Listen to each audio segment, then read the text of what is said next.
जय शिवराय मित्रांनो मागेल त्याला सौर कृषी पंप योजनेचे अर्ज सुरू झाले आणि ज्या शेतकऱ्यांनी ऑलरेडी सोलर पंपासाठी अर्ज केलेले आहेत अशा शेतकऱ्यांच्या मनामध्ये एक दुविधा निर्माण झाली की माझ्या केलेल्या अर्जाचं नेमकं काय।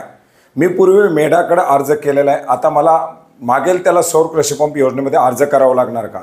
बऱ्याच साऱ्या शेतकऱ्यांच्या माध्यमातून पूर्वीसुद्धा नोंदणी केलेली आहे, ते सुद्धा आता मागेल त्याला सौर कृषी पंप योजनेअंतर्गत नोंदणी करण्यासाठी इच्छुक आहेत। मग या सर्व परिस्थितीमध्ये या दोन्ही योजना वेगळ्या आहेत का, अर्जाचं जुन्या काय होणार, नवीनचं काय होणार, याची एकंदरीत प्रक्रिया कशी राबवली जाणार, हे सर्व आज सविस्तरपणे समजून घेण्याचा प्रयत्न करणार आहोत। मित्रांनो, माहिती अतिशय महत्त्वाची, बरीच माहिती तुम्हाला माहिती असेल, परंतु बरेच सारे तुमच्या प्रश्नाची उत्तरं, जे छोटे छोटे प्रश्न आहेत याची उत्तरं तुम्हाला या माहितीच्या माध्यमातून मिळतील। त्याच्यामुळे सर्वांना विनंती आहे, घाई गडबड न करता कमेंट करण्यामध्ये वेळ वाया न घालवता व्हिडिओ शेवटपर्यंत नक्की पाहण्याचा प्रयत्न करा। मित्रांनो, राज्यामध्ये 2026 पर्यंत जवळजवळ 8 लाखापेक्षा जास्त शेतकऱ्यांना सोलर पंप वितरण करण्याचं उद्दिष्ट ठेवण्यात आलेलं आहे आणि याच्यासाठी 2024च्या बजेटमध्ये निधीची तरतूद करून प्रत्येक वर्षी साधारणपणे शेतकऱ्यांना 2 लाखापेक्षा जास्त पंप देऊन येत्या या 2-3 वर्षाच्या कालावधीमध्ये 8 लाखापेक्षा जास्त शेतकऱ्यांना सोलर पंप देण्याचं उद्दिष्ट निश्चित करण्यात आलेलं आहे। मित्रांनो, याच्यासाठी आपण पाहिलेलं आहे की केंद्र शासनाच्या माध्यमातून प्रधानमंत्री कुसुम योजना राबवली जाते। आता केंद्र शासनाच्या माध्यमातून 20 लाख स्टँड अलोन पंप, जे शेतकरी इंडिव्हिज्युअल ज्यांच्याकडे विजेची जोडणी नाही अशा शेतकऱ्यांना केंद्र शासनाच्या माध्यमातून 30% सबसिडी देऊन जवळजवळ 20 लाख पंप हे दिले जाणार आहे। याचबरोबर ज्या शेतकऱ्यांकडे विजेची जोडणी आहे आणि त्या शेतकऱ्यांना आपल्या सोलर पंपाच्या माध्यमातून विजेची निर्मिती करून शासनाला वीज परत देण्याच्या संदर्भातील राबवली जाणारी जी काही घटक आहे याच्या अंतर्गत जवळजवळ 15 लाख सोलर पंप देण्याचं उद्दिष्ट निश्चित करण्यात आले आहे। आता याच्या अंतर्गत महाराष्ट्र राज्याला 5,05,000 पंप हे आत्ता 2024च्या वर्षापर्यंत केंद्र शासनाच्या माध्यमातून देण्यात आलेले आहेत आणि येणाऱ्या 2 वर्षाच्या कालावधीमध्ये जवळजवळ 3 लाख पंप हे आणखीन दिले जाणार आहेत। म्हणजे एकंदरीत 8 लाख पंप हे प्रधानमंत्री कुसुम सोलर पंप योजनेअंतर्गत राज्याला दिले जाणार। आता प्रधानमंत्री कुसुम सोलर पंप योजनेची अंमलबजावणी केली जात असताना पूर्वी आपण पाहिलं होतं की महाऊर्जाकडे देण्यात आली होती, महाऊर्जेच्या माध्यमातून याचा टप्पा राबवण्यात आला। त्याच्यानंतर आता हे महावितरणकडे दिलेलं आहे। महावितरणमध्ये सुद्धा प्राधान्याने ज्या शेतकऱ्यांनी विजेची जोडणी करण्यासाठी आपली मागणी केलेली आहे अशा शेतकऱ्यांसाठी 1 लाख पंपाचा कोटा सेपरेट ठेवण्यात आलेला आहे। म्हणजे ज्यांनी विजेच्या जोडणीसाठी डिमांड भरलं परंतु अद्याप त्यांना विजेची जोडणी मिळाली नाही अशा शेतकऱ्यांना या सोलर पंपाच्या माध्यमातून जोडणी देण्याला प्राधान्य देण्यात येत आहे आणि पेड पेंडिंग जे काही कस्टमर असतील त्यांचा पेड पेंडिंगचा अर्ज करून त्यांचं जे काही डिमांडचं ॲडजस्टमेंट करून त्यांना हे सोलर पंप देण्यासाठी प्राधान्य दिलं जाणार आहे। याच्या व्यतिरिक्त जे काही शेतकऱ्यांची मागणी असेल ती मागणी याच्यामध्ये पूर्ण केली जाणार आहे। मग आता याच्यामध्ये जी काही मागणी केली जाते, जी काही योजना राबवली जाते, मग ती मागेल त्याला सौर कृषी पंप योजना असेल, ती मेढाच्या अंतर्गत राबवलेली असेल, ती महावितरणच्या माध्यमातून राबवलेली असेल, या सर्वच्या सर्व योजना या PM कुसुम योजनेच्या अंतर्गत राबवलेल्या योजना आहेत। फक्त इम्प्लिमेंटिंग एजन्सीज या वेगवेगळ्या आहेत। आता ज्यांनी कुणी मेढाकडे अर्ज केलेले तर त्या अर्जाचं आणि महावितरणच्या पोर्टलचं एकत्रीकरण ऑलरेडी करण्यात आलेलं आहे। पूर्वीसुद्धा आपण एका GRच्या माध्यमातून माहिती घेतली होती की मुख्यमंत्री सौर कृषी पंप योजना जी राबवली जात होती त्याचे उर्वरित ग्राहक हे मेढाकडे घेण्यात आले होते। आता मेढाचे जे काही अर्ज केलेले, नोंदणी केलेले लाभार्थी ते पुन्हा महावितरणकडे घेण्यात आले आणि एकंदरीत आधार हा शेतकऱ्यांचा एक ग्राहक क्रमांक निश्चित धरून आधारवरती झालेली एक नोंदणी निश्चित करून त्याची पुढे प्रक्रिया सुरू आहे। आता बऱ्याच साऱ्या शेतकऱ्यांचे मोबाईल नंबर मल्टिपल वापरलेले होते, बऱ्याच साऱ्या शेतकऱ्यांच्या माध्यमातून आपल्या जमिनीची माहिती चुकीची भरलेली होती, बऱ्याच साऱ्या शेतकऱ्यांच्या माध्यमातून अर्ज करत असताना आपल्या विहिरीचा सामायिक स्रोत असताना किंवा जमीन सामायिक असताना त्याची लागणारी कागदपत्र जोडलेली नव्हती। याच्या व्यतिरिक्त आपण जर पाहिलं तर आपल्याला आत्तासुद्धा आपण 8 लाख जे पंप म्हणतोय ही 8 लाख नोंदणी ही मेढाकडे झाली होती। याच नोंदणीच्या आधारे किंवा या शेतकऱ्यांच्या मागणीच्या आधारे या सोलर पंपाची राज्यामध्ये योजना राबवली जाते, त्याची डिमांड या ठिकाणी घेण्यात आलेली आहे। मग आता एवढ्या मोठ्या प्रमाणात शेतकऱ्यांच्या माध्यमातून नोंदणी करण्यात आलेली आहे। मग आता प्रत्येक जिल्ह्यामध्ये आपण जर पाहिलं तर ज्यावेळेस कधी पूर्वीचा कोटा आलेला होता त्यावेळेस 2000 पंप दिले जायचे, 2500 पंप दिले जायचे। आता या योजनेच्या अंतर्गत मागेल त्याला द्यायला सुरू आहे। म्हणजे जिथून मागणी येईल, जिथं प्राधान्य असेल त्या प्रमाणामध्ये सोलर पंप दिले जातात। त्याच्यामध्ये काचचा कोटा ठेवण्यात आलेला आहे। जनरलला, जनरलच्या नंतर SC आणि SCच्या नंतर ST अशा प्रमाणामध्ये त्या सोलर पंपाचं आता वितरण सुरू आहे। आता याच्यामध्ये एखाद्या जिल्ह्यामधून जर मागणी खूप जास्त असेल आणि एखाद्या जिल्ह्यामधून जर मागणी खूप कमी असेल तर कमी मागणी असलेल्या जिल्ह्याचा कोटा हा जास्त मागणी असलेल्या जिल्ह्याला वळवण्यात आलेला आहे. परंतु एवढ्या मोठ्या प्रमाणात जर एखाद्या जिल्ह्यातून मागणी असेल तर त्या जिल्ह्यातील अर्ज काही वेटिंगमध्ये असणार आहेत आणि ते आहेत. जसे की आपण उदाहरणार्थ पाहिलं तर जालना असेल, परभणी असेल, नांदेड असेल, धाराशिव असेल, लातूर असेल, छत्रपती संभाजीनगर, बीड या जिल्ह्यामधून मोठ्या प्रमाणात मागणी आहे आणि या जिल्ह्यामध्ये वेटिंगसुद्धा खूप मोठ्या प्रमाणात आहे. परंतु याच जिल्ह्यामधून ज्या शेतकऱ्यांच्या माध्यमातून नोंदणी करण्यात आलेले आहेत त्या शेतकऱ्यांच्या माध्यमातून अर्ज करताना मोठ्या प्रमाणात त्रुटी निर्माण झालेल्या आहेत. जसे की मी पूर्वीसुद्धा सांगितले की सातबाऱ्यावरती विहिरीची नोंद नसणं, तो सातबारा अपलोड करण्यात आला. सातबाऱ्यावरती विहिरीची नोंद सामायिकमध्ये असणं परंतु 200 रुपयाचा बॉन्ड न देणं किंवा जमीन सामायिक असणं त्याच्यासाठी बॉन्ड न जोडणं किंवा इतरही बरंच सारं आहे, पासबुक अस्पष्ट देणं किंवा इतर वगैरे असे जे काही अर्ज आहेत ते साईडला पडून राहतात किंवा त्या साईडची छाननी केली जाते किंवा त्रुटीमध्ये पडतात किंवा ते अर्ज विचारातही घेतले नाहीत. अशा पद्धतीचे सुद्धा बरेच अर्ज आहेत. त्याच्यामुळे बऱ्याच जणांचे ज्यांचे मेडामध्ये अर्ज केलेले 2021मध्ये, 22मध्ये, 23मध्ये ते तसेच पडून आहेत किंवा याच्यामध्ये काही लाभार्थी पात्र होण्याच्या दृष्टीनं सुद्धा आहेत.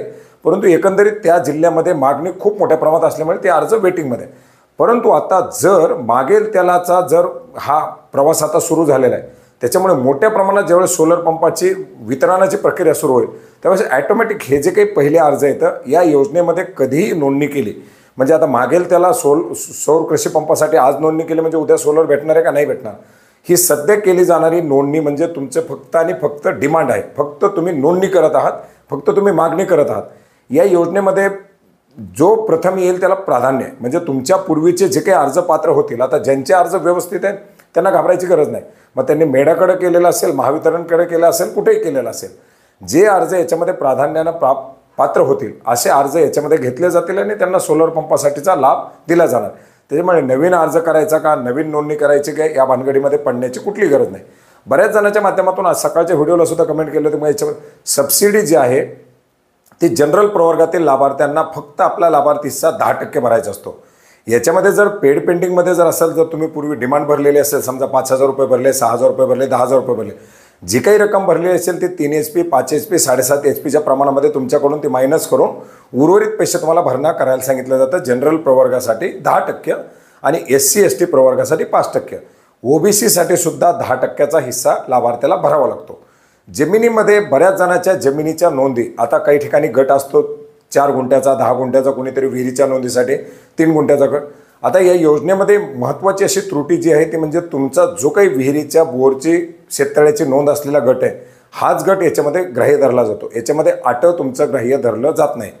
त्याच्यामुळे सातबाऱ्यावरती विहिरीचा, सातबाऱ्यावरती बोरचा किंवा सातबाऱ्यावरती शेततळ्याचा सिंचनाचा स्रोत म्हणून जी काही नोंद असेल असाच सातबारा तुम्हाला त्या ठिकाणी द्यायचा आहे. मी पूर्वीसुद्धा सांगितले की बऱ्याच साऱ्या शेतकऱ्यांनी असे सातबारे जोडलेत की ज्याच्यामध्ये जमीन जास्त आहे परंतु त्याच्यावरती सिंचनाच्या साधनाची नोंद नाही. असे सातबारे विचारात घेतले जात नाहीत. त्याच्यामुळे आपल्या ज्या सातबाऱ्यावरती कमी जमीन असेल तर तुम्हाला 3 HP मिळेल, त्याच्यापेक्षा जास्त असेल तर 2.5 एकरपर्यंत 3 HP, 2.5 ते 5 एकरपर्यंत 5 HP आणि 5 एकरपेक्षा जास्त 7.5 HP अशा प्रमाणामध्ये हे सोलर पंप या ठिकाणी दिले जातात. आता याच्यामध्ये बऱ्याच जणांच्या माध्यमातून चुकीच्या पद्धतीनं 2 सातबारे अपलोड करणं, 3 सातबारे अपलोड करणं हे अर्ज त्या ठिकाणी ते पाहिले जातच नाही. तुम्ही जो गट नंबर दिला आहे, ज्या गटासाठी तुम्ही तुमची नोंदणी केलेली आहे त्याच गटाचा सातबारा त्याच्यामध्ये जर मिळाला तरच त्या पुढच्या प्रक्रिया त्याच्यामध्ये पार पाडल्या जातात. NOC जोडणं याच्यामध्ये कंपल्सरी आहे.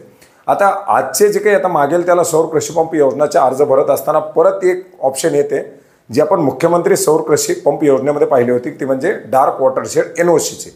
मित्रांनो, डार्क वॉटरशेड NOC ह्या दिल्या जात होत्या. सुरुवातीला मागणी कमी होती परंतु आता भूजल सर्वेक्षण विभागाच्या माध्यमातून वॉटरशेडच्या NOC दिल्या जात नाहीत कारण ते NOC देणं आता त्यांनी बंद केलेलं आहे. तशा प्रकारच्या नोटीससुद्धा कार्यालयाच्या बाहेर लावल्या होत्या.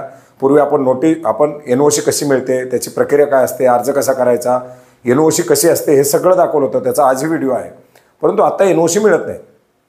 मग आता NOCसाठी काय तर ऑलरेडी ही योजना राबवली जात असताना जे काही कुठलं काही गाव असेल, डार्क वॉटरशेड असेल, ग्रीन असेल, काही असेल, जर तुम्ही डिझेल पंप ग्राहक असाल तर तुम्हाला या योजनेमध्ये लाभ दिला जातो. आता आजचा व्हिडिओ बनवताना सुद्धा मी वेळोवेळी 3 ते 4 वेळा उल्लेख केला होता की तुम्ही डिझेल पंप ग्राहक म्हणून जर भरत असाल तर तुमचं गाव डार्क वॉटरशेडमध्ये जरी असेल तरी तुम्हाला NOC लागणार नाही. आता तुम्ही जर डिझेल पंप ग्राहक असाल तर आता डिझेल पंप ग्राहकाला ते कुठलेही गाव असेल तरी त्याच्यामध्ये ते अर्ज करता येतात. याच्यामध्ये जमीन जोडताना व्यवस्थित जमीन जोडा, त्याच्यामध्ये सामायिक क्षेत्र असेल तर सामायिक क्षेत्राची NOC जोडणं, काचच्या अंतर्गत अर्ज. बरेच जण म्हणतात ST SCच्या अंतर्गत लवकर पंप मिळतो, काही जण ओपन प्रवर्गात असताना काच सिलेक्ट करतात, काचचं प्रमाणपत्र जोडत नाही आणि पुढे आणखीन त्याला मग त्रास होतो. तसे अर्ज ना बाद होतात ना हे पात्र होतात आणि पडून राहतात. त्याच्यामुळे घाई गडबड करू नका. मोठ्या प्रमाणात योजना राबवली जाते. आजसुद्धा 1,40,000 पंपाचं इन्स्टॉलेशन करून महाराष्ट्र देशामध्ये पहिलं राज्य आहे. याच्यानंतर हरियाणाचा नंबर आहे. परंतु इंडिव्हिज्युअल जे स्टँड अलोन पंप लागले जात आहेत पार्ट ब च्या अंतर्गत, त्याच्यामध्ये आत्तापर्यंत 5,05,000 पंप हे देण्यात आलेले आहेत. आणखीन जवळजवळ 3 ते 4 लाख पंप आपल्याला मिळणार आहेत. आणि याच्या व्यतिरिक्त जवळजवळ 7.5 लाख पंपाचं जे काही आपलं जे आपले फीडर आहेत, कृषी फीडर, याचं सोलरायझेशन करण्यासाठी राज्याला कोटा मिळालेला आहे. 7.5 लाख पंप हे या कृषी फीडरच्या माध्यमातून सोलरायझेशन केले जात आहे, ज्याच्यामध्ये मुख्यमंत्री सौर कृषी वाहिनी योजना राबवली जाते. आता बाकी राज्यामध्ये कसं आहे, जसं गुजरातमध्ये की एका शेतकऱ्याने इंडिव्हिज्युअल आपल्या याच्यावरती सोलर बसवायचे आणि त्याची वीज वापरून शासनाला परत द्यायची. परंतु महाराष्ट्रामध्ये काय केलं आहे की त्याचे सोलर प्रकल्प लावून डायरेक्टली जे काही शेतकऱ्यांचे पंप आहेत, मग तो विजेवर चालणारा पंप असेल तर त्यालाही ती दिवसा वीज मिळण्याची सुविधा त्याच्या अंतर्गत उपलब्ध केली. आणि असे जवळजवळ 7.5 लाख पंप हे या विजेच्या माध्यमातून आता दिवसा सुरू राहतील, अशा प्रकारचा एक कोटा त्या ठिकाणी मिळालेला आहे. म्हणजे 5 आणि 7.5 जवळजवळ 12.5 लाख पंप डायरेक्टली इनडायरेक्टली हे महाराष्ट्राला मिळालेले आहेत. तर तुम्ही अर्ज करत असताना जर पूर्वी अर्ज भरलेला असेल तर अर्ज भरण्याची गरज नाही. पेमेंट केल्यानंतर बरेच जण म्हणतात की मी पेमेंट केलं, 6 महिने झालं, वर्ष झालं, मला अनेक पंप मिळाला नाही. काही खरं नाही. योजना मोठ्या प्रमाणात मोठ्या व्यापक स्वरूपामध्ये राबवली जाते. याच्यामध्ये जसं तुम्ही आता अर्ज केला, नोंदणी केल्यानंतर 1-2 वर्षांनी नंबर लागतो. पुन्हा तुमचा अर्ज पात्र झाल्यानंतर पेमेंटचे ऑप्शन येते. पेमेंट केल्यानंतर तुम्हाला डायरेक्टली कंपनीकडे तुमची यादी जात नाही, ते तुमचं महावितरणला किंवा कार्यालयाला जातं. त्याच्यानंतर त्यांच्याकडून पेमेंट आलेल्या लोकांची व्हेरिफिकेशन होतं, त्याच्याकडे डाटा जमा केला जातो. पुन्हा त्याच्यामध्ये व्हेंडर निवडलेल्याच्या याद्या म्हणतात. ही सगळी सरकारी प्रक्रिया आहे. त्याच्यानंतर पुन्हा त्या व्हेंडरला सांगितलं जातं बुवा या तालुक्यामधून तुला एवढ्या लोकांना तुमचं सिलेक्ट केलेलं आहे, त्यांचं सर्वेक्षण करा. मग त्याच्यामध्ये महिना 2 महिना जातो आणि ती पुन्हा डिमांड जनरेट होते. हे सर्वेक्षण झाल्यानंतर पुन्हा त्याची डिमांड जनरेट होते की तुम्ही एवढ्या सोलर पंपाचं इन्स्टॉलेशन करा, एवढा कोटा तुम्हाला देण्यात आलेला आहे. त्याच्यानंतर त्यांनी मग ती मटेरियलची डिमांड द्यायची, त्याच्यानंतर मटेरियल उपलब्ध करायचं आणि लावायचं. म्हणजे हा जवळजवळ 3 ते 6 महिन्याचा कालावधी आहे. या योजनेमध्ये तुम्ही एक टप्पा पुढे गेलेला आहे, त्याच्यामुळे तुम्ही लकी आहात. तुमच्या पेमेंट झाल्यानंतर, तुमचं व्हेंडर सिलेक्शन झाल्यानंतर लवकरच पंपाचं इन्स्टॉलेशन देखील होईल. आता पावसाळा सुरू आहे, आणखीनही काही अतिवृष्टीचे वगैरे इशारे देण्यात आलेले आहेत. साधारणपणे ऑक्टोबर नंतर पावसाचे दिवस थोडेसे कमी झाल्यानंतर पुन्हा ताबडतोब त्याच्या इन्स्टॉलेशनच्या प्रक्रिया पूर्ण होतात. त्याच्यामुळे आता पूर्वी अर्ज केलेले असले तरी या पोर्टलवरती अर्ज करण्याचा प्रयत्न करू नका. विनाकारण कोणाला 10-5 रुपये देऊन आपली लुबाडणूक करून घेऊ नका. अर्ज सुरू झालेले, ज्यांनी नोंदणी केलेली नसेल त्यांनी नोंदणी करून घ्या आणि ज्यांनी नोंदणी केलेली असेल त्यांनी आपला लवकरच पंप आपल्याला मिळेल किंवा आपल्या लवकरच याच्यात निवड होईल अशी अपेक्षा ठेवा. धन्यवाद.